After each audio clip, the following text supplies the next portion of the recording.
tanggapin na po natin yun. Totoo naman eh.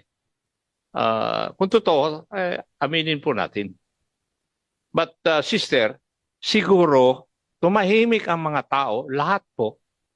Dalawang bagay lang po yun eh sa aking analysis. Number one, it's because of fear. The other reason is because of the approval of certain sectors of society. May I explain? Yung approval ng certain sectors of society, sinasabi noon ng mga tao na nasa barangay, tumahimik yung lugar nila. Nakakalakad na po yung anak nila, nakakauwi kahit sa gabi na naglalakad. So, merong approval ng ibang sektor ng ating society nung panahon na yon. And maybe ito po yung mga rason kung bakit may katahimikan. Because of these two reasons. Yun lang po ang aking analysis. Kasi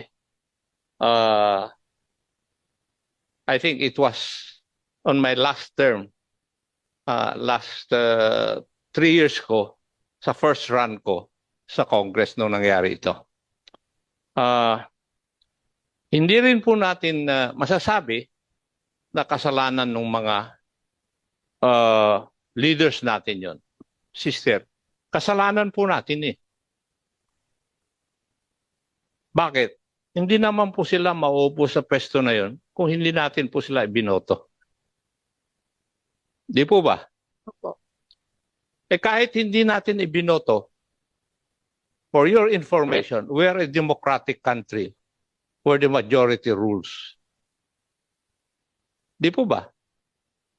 Kahit hindi natin siya binoto, pero siya po ang nanalo. And we are a democracy. Majority rules. So, these people came into power and their policies were the ones implemented. So, ganun po yun ang nangyari. Now, kung titignan po natin, yung ating niluklok, if we compare it to the different presidents of this country, siya po ang pinakamataas. History will tell us.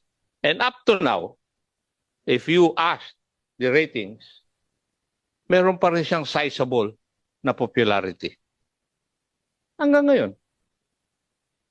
O sabi nga ni Congressman Franz at saka si Congressman Adjong, sinabi nila, they will run for the Senate. So, nasa inyo na ngayon iyong desisyon.